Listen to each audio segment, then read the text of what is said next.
ವಾರ್ತೆಗಳ ವಿವರ.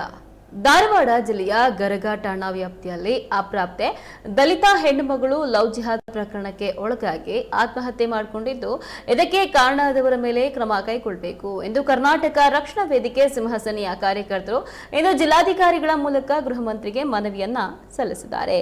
ನಹೀಂ ಎಂಬಾತ ಅಪ್ರಾಪ್ತೆ ಪೂರ್ಣಿಮಾ ಎಂಬ ದಲಿತ ಹೆಣ್ಣುಮಗಳನ್ನ ಪ್ರೀತಿಸುವುದಾಗಿ ಹೇಳಿ ಸಲಿಗೆ ಬೆಳೆಸಿಕೊಂಡು ದೈಹಿಕ ಶೋಷಣೆ ನಡೆಸಿದ್ದ. ಪೂರ್ಣಿಮಾಳ ತಂದೆ ತಾಯಿ ಇಬ್ಬರಿಗೂ ಬುದ್ಧಿವಾದ ಹೇಳಿ ಬಿಡಿಸಿದ್ರು. ಆದರೆ ಸ್ವಲ್ಪ ದಿನದಲ್ಲಿ ಮತ್ತೆ ನಹೀಂ ಅಪ್ರಾಪ್ತೆಗೆ ಧಾರವಾಡ ಜಿಲ್ಲೆಯ ಗರಗ ಠಾಣಾ ವ್ಯಾಪ್ತಿಯಲ್ಲಿ ಅಪ್ರಾಪ್ತೆ ದಲಿತ ಹೆಣ್ಣುಮಗಳು ಲವ್ ಜಿಹಾದ್ ಪ್ರಕರಣಕ್ಕೆ ಒಳಗಾಗಿ ಆತ್ಮಹತ್ಯೆ ಮಾಡಿಕೊಂಡಿದ್ದಾಳೆ. ಇದಕ್ಕೆ ಕಾರಣರಾದವರ ಮೇಲೆ ಕ್ರಮ ತೆಗೆದುಕೊಳ್ಳಬೇಕು ಎಂದು ಕರ್ನಾಟಕ ರಕ್ಷಣಾ ವೇದಿಕೆ ಸಿಂಹಸೇನೆಯ ಕಾರ್ಯಕರ್ತರು ಇಂದು ಜಿಲ್ಲಾಧಿಕಾರಿಗಳ ಮೂಲಕ ಗೃಹ ಮಂತ್ರಿಗೆ ಮನವಿಯನ್ನ ಸಲ್ಲಿಸಿದರು. ನಹೀಂ ಎಂಬಾತ ಅಪ್ರಾಪ್ತೆ ಪೂರ್ಣಿಮಾ ಎಂಬ ದಲಿತ ಹೆಣ್ಣು ಮಗಳನ್ನ ಪ್ರೀತಿಸುವುದಾಗಿ ಹೇಳಿ ಸಲಿಗೆ ಬೆಳೆಸಿಕೊಂಡು ದೈಹಿಕ ಶೋಷಣೆಯನ್ನ ನಡೆಸಿದ್ದಾನೆ ಎಂದು ಆರೋಪಿಸಿದರು. ನಿಷೇಧಗೊಳಿಸಿ ಇಲ್ಲಿಯವರೆಗೆ ಹೋರಾಟ, ಯಾತಕ್ಕಾಗಿ ಹೋರಾಟ, ಅಯ್ಯಯ್ಯೋ ಅನ್ಯಾಯಕ್ಕೆ ಬೇಕು, ನ್ಯಾಯ ಬೇಕು, ಬೇಕೇ ಬೇಕು, ಗಲ್ಲಿಗೇರಿಸಿ ಅಪರಾಧಿಯಲ್ಲ ಬೇಕು, ಬೇಕೇ ಬೇಕು, ನ್ಯಾಯ ಬೇಕು, ಎಲ್ಲಿಯವರೆಗೆ ಹೋರಾಟ, ಎಲ್ಲೋವರೆಗೂ ಹೋರಾಟ, ಯಾತಕ್ಕಾಗಿ ಹೋರಾಟ, ನ್ಯಾಯಕ್ಕಾಗಿ ಹೋರಾಟ. ಇವತ್ತು ಕರ್ನಾಟಕ ರಕ್ಷಣಾ ವೇದಿಕೆ ಸಿಂಹಸೇನೆ ವತಿಯಿಂದ ಲವ್ ಜಿಹಾದಿನ ವಿರುದ್ಧವಾಗಿ ಒಂದು ಪ್ರತಿಭಟನೆಯನ್ನು ಹಮ್ಮಿಕೊಂಡಿದ್ದೀವಿ. ಕಾರಣ, ಈ ಒಂದು ಪ್ರಕರಣ ಧಾರವಾಡ ಜಿಲ್ಲೆಯ ಗರಗ ಗ್ರಾಮದ ಪೊಲೀಸ್ ಠಾಣೆಯ ವ್ಯಾಪ್ತಿಯಲ್ಲಿ ನಡೆದಿರುವಂಥದ್ದು. ಪೂರ್ಣಿಮಾ ಎನ್ನುವಂಥ 17 ವರ್ಷದ ಬಾಲಕಿ ಆತ್ಮಹತ್ಯೆಯನ್ನು ಮಾಡಿಕೊಂಡಿದ್ದಾಳೆ.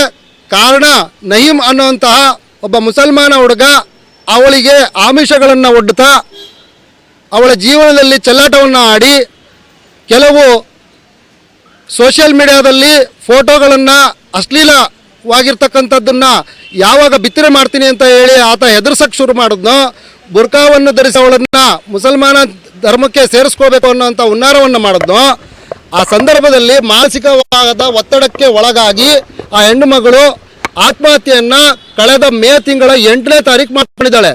ಪ್ರಕರಣಕ್ಕೆ ಸಂಬಂಧಪಟ್ಟಂತೆ ಪೊಲೀಸ್ ಇಲಾಖೆಯವರು ಕೇವಲ ದಾಖಲೆಗಳಂತೆ ದರ್ಜನ್ನು ಮಾಡಿದ್ದು ಬಿಟ್ಟರೆ ಇದುವರೆಗೂ ಕೂಡ ಆ ವ್ಯಕ್ತಿಯನ್ನು ಬಂಧನಕ್ಕೆ ಒಳಪಡಿಸಿಲ್ಲ. ಮತ್ತು ಇಂತಹ ಸೂಕ್ಷ್ಮ ವಿಚಾರ ಮೊದಲೇ ದೇಶದಲ್ಲಿ ಹಾಥರಸಂಥ ಪ್ರಕರಣಗಳನ್ನು ನಾವು ನೋಡಿದ್ದೀವಿ. ಆದಾಗಿಯೂ ಕೂಡ ಮೇ 8ರಲ್ಲಿ ನಡೆದಂಥ ವಿಚಾರಕ್ಕೆ ಸಂಬಂಧಪಟ್ಟಂತೆ ಜೂನ್ 10ನೇ ತಾರೀಕು ಆದ್ರೂ ಕೂಡ ಬಂಧನಕ್ಕೆ ಒಳಪಡಿಸಿರೋದಿಲ್ಲ. ಅದು ಯಾವುದೇ ಅಧಿಕಾರಿ ಇರಬಹುದು, ಅವರ ಬಗ್ಗೆ ರಾಜ್ಯ ಸರ್ಕಾರ ಕಟ್ಟುನಿಟ್ಟಿನ ಕ್ರಮವನ್ನು ತೆಗೆದುಕೊಳ್ಳಬೇಕು ಅಂತ ಹೇಳಿ ನಾವು ಪ್ರಿಯಾಂಕಾ ಖರ್ಗೆ ಅವರಲ್ಲಿ ಮನವಿಯನ್ನು ಮಾಡ್ತಾ ಇದ್ದೀವಿ. ಕಾರಣ, ಸೂಕ್ಷ್ಮವಾದಂಥ ವಿಚಾರವನ್ನು ಕೂಡ ತಾತ್ಸಾರವಾಗಿ ನೋಡುವಂಥ ಪೊಲೀಸ್ ಇಲಾಖೆಯಿಂದಲೇ ಹಲವಾರು ಸಮಸ್ಯೆಗಳು ಉತ್ಪತ್ತಿಯಾಗಿ ಇವತ್ತು ರಾಜ್ಯಾದ್ಯಂತ ಹೋರಾಟ ಇರ್ಬೋದು, ಸಂಘರ್ಷಗಳಿರ್ಬೋದು ಆಗೋದಕ್ಕೆ ಕಾರಣ ಆಗಿದ್ದಾವೆ. ಹಾಗಾಗಿ ಅಲ್ಲಿನ ಯಾವ ಅಧಿಕಾರಿ ಇದನ್ನು ಪ್ರಕರಣವನ್ನು ಕೈಗೆತ್ಕೊಂಡಿದ್ರೋ ಅವರು ಸರಿಯಾದ ರೀತಿಯಲ್ಲಿ ನಿರ್ವಹಣೆ ಮಾಡಿಲ್ಲದೆ ಇರೋದು ಮೇಲ್ನೋಟ ಕಂಡು ಬಂದಿರೋದ್ರಿಂದ ಅವರನ್ನು ತತ್ಕ್ಷಣ ಕೆಲಸದಿಂದ ವಜಾ ಮಾಡಬೇಕು ಅಂತ ಹೇಳಿ ನಾವು ಮಾನ್ಯ ಗೃಹ ಮಂತ್ರಿಗಳಲ್ಲಿ ಪ್ರಾರ್ಥನೆಯನ್ನು ಮಾಡ್ತಾಯಿದ್ದೀವಿ. ಮತ್ತು ಎಲ್ಲ ಶಾಲಾ ಕಾಲೇಜುಗಳನ್ನು ರಾಜ್ಯಾದ್ಯಂತ ಬೆಳಗ್ಗೆ ಪ್ರಾರಂಭ ಮತ್ತು ಸಂಜೆ ಬಿಡುವಂಥ ಸಂದರ್ಭದಲ್ಲಿ ಪೊಲೀಸ್ ಗಸ್ತನ್ನು ಜಾಸ್ತಿ ಮಾಡಬೇಕು. ಇಂಥ ಯಾವುದೇ ಪ್ರಕರಣಗಳಿಗೆ ಅವಕಾಶ ಕೊಡಬಾರ್ದು.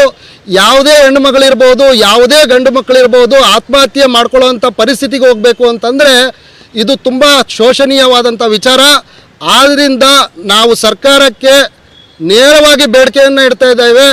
ಬೆಳಗ್ಗೆ ಮತ್ತು ಸಂಜೆ ಶಾಲಾ ಕಾಲೇಜುಗಳು ಬಿಡುವಂಥ ಸಂದರ್ಭದಲ್ಲಿ ಯಾರಾದರೂ ಇಂತಹ ಪರಿಸ್ಥಿತಿಗಳು ಕಂಡು ಬಂದರೆ ಅವರ ಪೋಷಕರೊಂದಿಗೆ ಠಾಣೆಗೆ ಕರೆಸಿ ಸರಿಯಾದ ರೀತಿಯಲ್ಲಿ ವ್ಯವಸ್ಥೆಯನ್ನು ಮಾಡಿಕೊಡ್ಬೇಕು ಅಂತ ಹೇಳಿ ನಾವು ಗೃಹ ಮಂತ್ರಿಗಳನ್ನು ಆಗ್ರಹ ಮಾಡ್ತಾ ಇದ್ದೇವೆ.